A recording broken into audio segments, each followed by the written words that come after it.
অনন্ত কোটি ব্রহ্মাণ্ডের যিনি সৃষ্টি স্থিতি প্রলয়ের মালিক সেই পরমাত্মা ভগবান তিনি প্রপঞ্চাতীত গোলক ধাম পরিত্যাগ করে এই মাটির পৃথিবীতে কৃপা করে তিনি নেমে এলেন। আজ থেকে 539 বছর পূর্বে শ্রীধাম নবদ্বীপের মাঝে কলিযুগ পাবন অবতার দয়াল শ্রীকৃষ্ণ চৈতন্য মহাপ্রভু তিনি লীলা করবার জন্য, ভক্তদের আনন্দ দেওয়ার জন্য আনন্দময় ভগবান এই মাটির পৃথিবীতে অবতীর্ণ হলেন।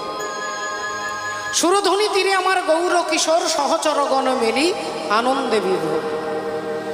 আজকে গৌর সুন্দর ভক্তদের সঙ্গে খেলা খেলছেন না, আজকে ভক্তদের সঙ্গে ভগবান খেলা খেলছেন।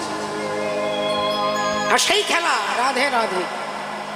এই জড়জগতের মধ্যে আমরা বাইরের খেলা দেখি, আমরা খেলা দেখতে পাই বিভিন্ন